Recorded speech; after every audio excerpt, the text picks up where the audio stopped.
welcome to Stan the Wine Man TV. I am your host, Stan Rattan, and this is the Blue Collar Wine Show, where I help you spend your wine dollars wisely, and also help you discover new wines and, just general stuff. We learn things, don't we, from this episode. Hopefully you're enjoying them. Thank you for watching, by the way. I'm getting more and more views. I love it.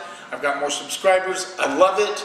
Keep going at it. Tell your friends about it if you're enjoying it, and I hope you keep watching. I hope I can keep entertaining you and teaching you at the same time.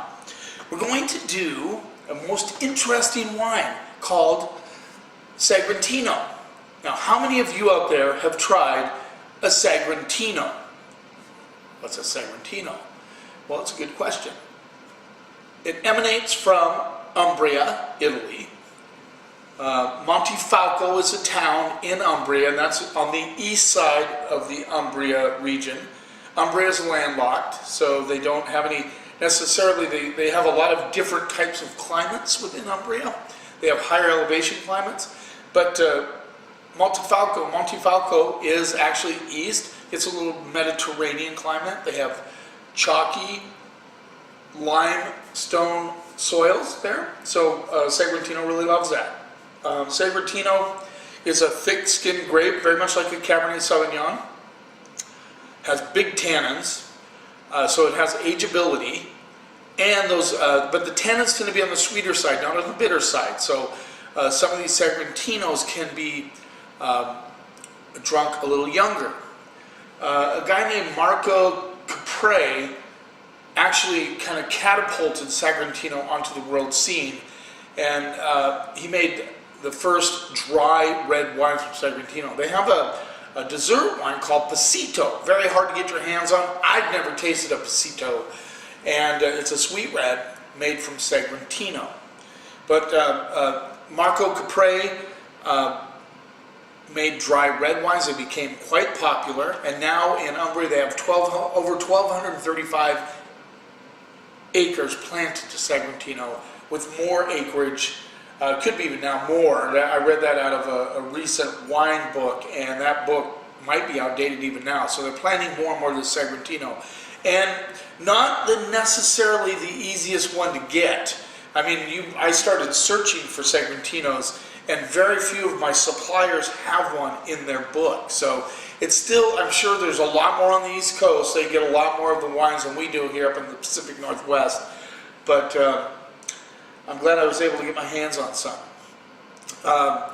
They have strict regulations in the Montefalco Sangrantino region. It has to be 95% Sangrantino when they make it, and it also has to be aged to 30 months in barrel before it can be released. So you understand that the longevity of this wine, the tannins, the structure, they want to make sure that when these come out, they come out They want to make sure that they come out ready to drink, or at least closer to drink than if they hadn't aged them that long. They need that to develop. They like oak treatment a lot. The grape works well with oak. We're going to start off though with a blend of Montefalco Rosso.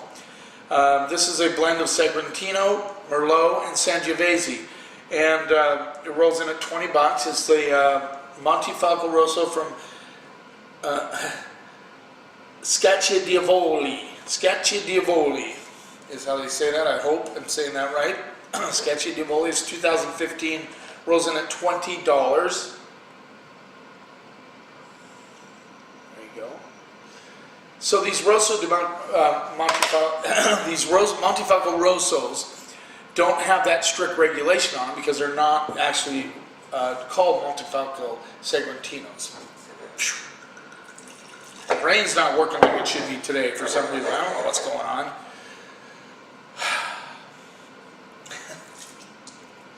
So this is not 95% Sangrantino. This is a Rosso. They don't give the percentages, however. Let's see what we get on the nose. So do you guys know where Umbria is? You probably do. I'm assuming you do. But it's actually north of Rome, and it's right smack in the middle, kind of. Maybe leans a little bit to the east. It's a big area. A lot of good wines come out of Umbria.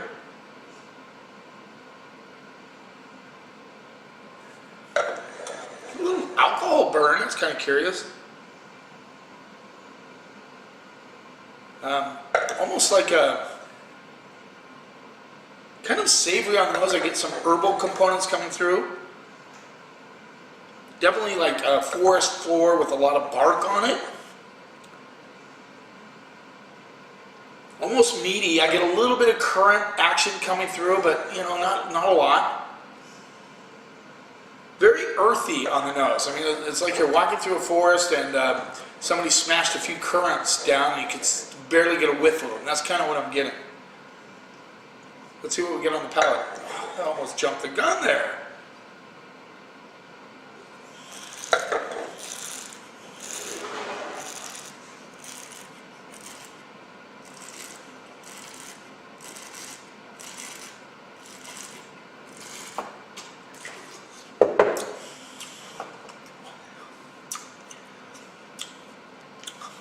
This is nice and smooth. It actually surprises me. And I'm getting a lot of white pepper hit on the backside. I get currants. Now the earthiness doesn't come through as much on the palate as it does on the nose. But I get a lot of that kind of bark and earth notes coming through, a little bit of herbal component, white pepper on the back end. And then I would say it's mostly I get currants and dark cherries coming through. But the fruit is not the predominant part of this wine.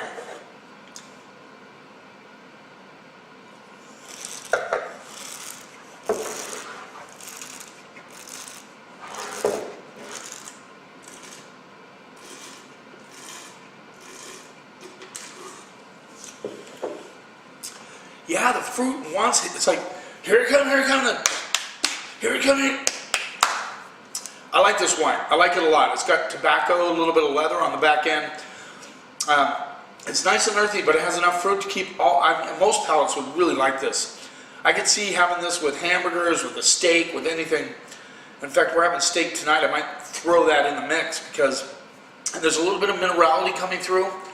But it's just like this nice blend of dirt and bark and fruit and everything, all blended together into a smooth. I mean, it's very smooth across the palate. You don't get any, there's no bite, as a lot of people like to say. I always wonder what that bite means to different people. I never get a chance to really like interview them about what they mean by a bite. I think for some people it's the tannins, for some people it's the acidity. It's different things to different people, I'm sure, but this has none of that. It's just very smooth. A little bit, I think it lacks a little bit of complexity, but I think in the end, when it comes through with that leather tobacco thing, I think it's really a nice wine.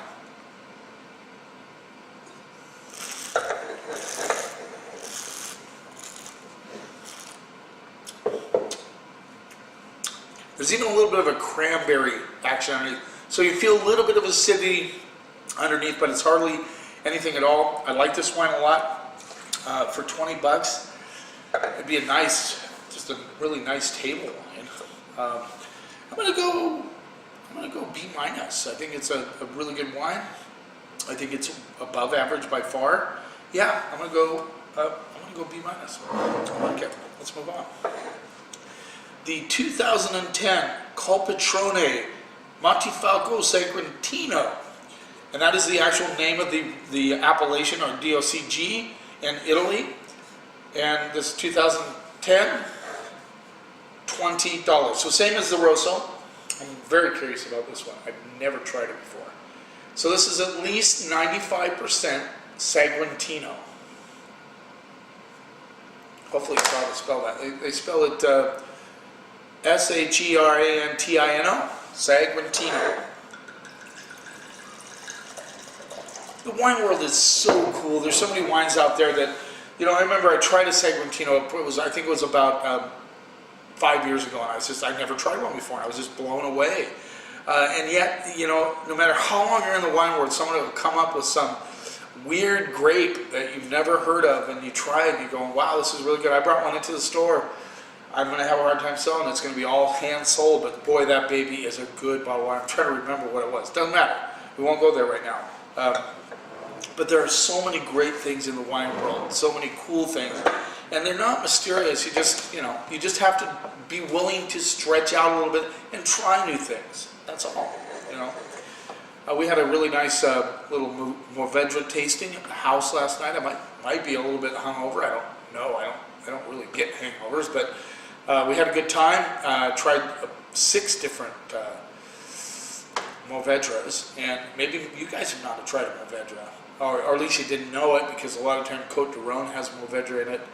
But these were almost entirely Mourvedre. We had one from the Provence region. We had 2 from Washington. Yeah, anyway, it was fun. Let's see what we get on the nose. This has a little stink action on the nose. I'm getting a little poopiness, which I like. A lot of also, when I say poopy, don't get all weirded out. I mean, it's just a little bit faint. It might blow off here in a little bit. I've had these open for a while, but just taking the cork out doesn't really help them breathe that much. A lot of crushed rock on the nose. I like that. I get tobacco, a little bit of worn leather, like an old wallet sort of leather. Yeah, maybe a touch of, I'm getting a little like brambleberry, like blackberry slash,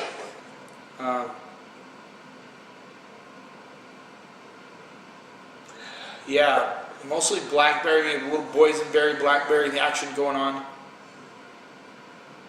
Yeah, let's see what we get on the palate.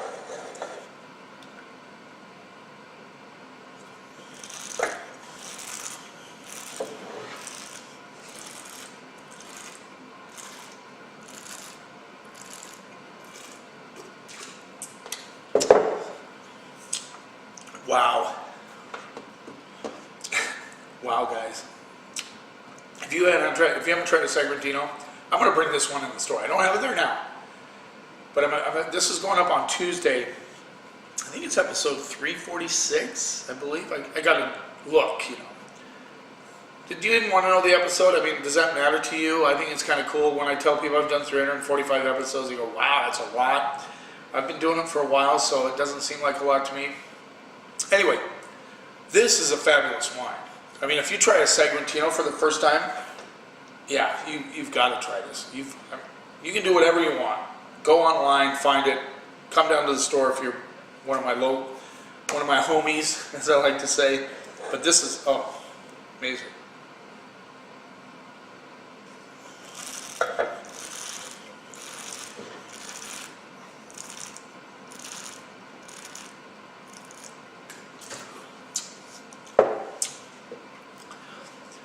The tannins are structured, but they're smooth. This is almost round on the palate, but it certainly doesn't go fruit bomby on you in any way, shape, or form. It's got blackberries, plums, a little bit of dark cherry, tobacco, crushed rock, and they're also perfectly and seamlessly integrated that you really have to think about, what is that like? And a little bit of earth, like at the backside here, I get a little bit of white pepper, a little bit of forest floor thrown in with all those elements. This is a nice wine, guys. I mean, guys and girls, this is a great wine.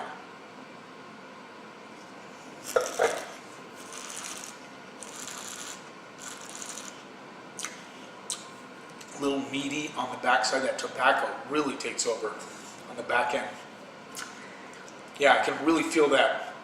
I'm loving this. I am digging this wine. I wish there was somebody here right now that I could share it with. I want to share it. It's so good.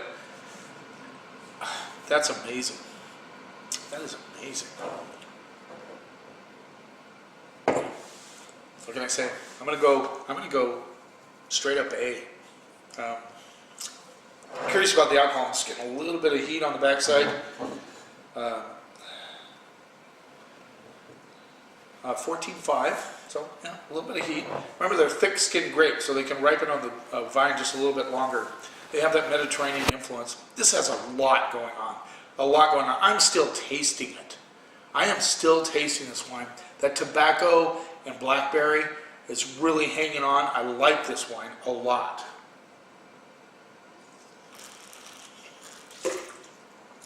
Yeah, I do. I'm going to hedge towards A+, just to let you know. I am digging that wine. Got some spots on my glass. Let's move on. That one's going to be hard to beat. For 20 bucks? Yeah, absolutely. crazy. This is a 2009 Tenuta Belafonte Montefalco Sangrantino. Rolls in at $61. A big jump here in price.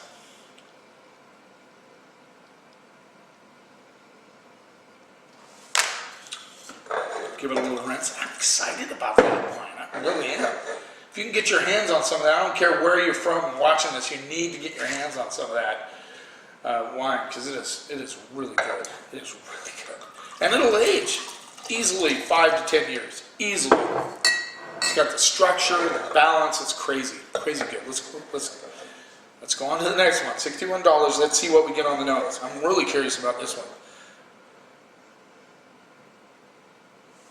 Almost a meat marinade thing coming.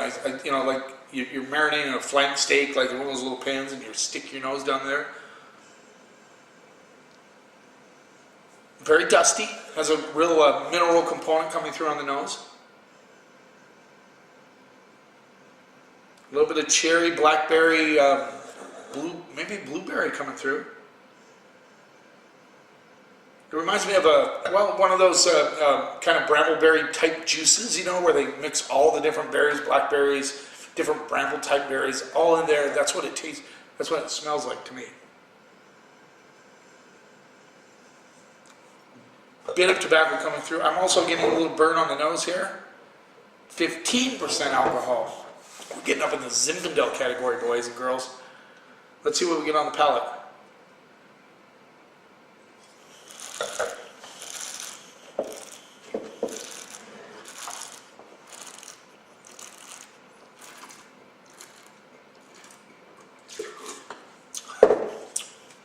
Wow. Take the last one I was excited about, ramp it up about 20%, you have your wine. This has, same thing, smooth tannins, but they have a little bit of an attitude on the back end, a little bit of grip.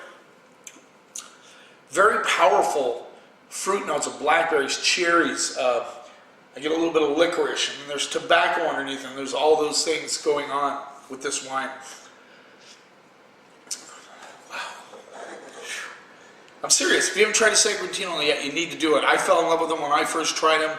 You'll probably fall in love with them. I think for 20 bones, this is a good one. If you want to do a Rosso, they're great. I mean, this is $61, but this quality that you're getting for a $61 Sangrantino, de Montefalco Sangrantino, yeah, if you get that quality in Napa, you're probably looking at $100. Seriously, exactly what you would be paying, or at least close.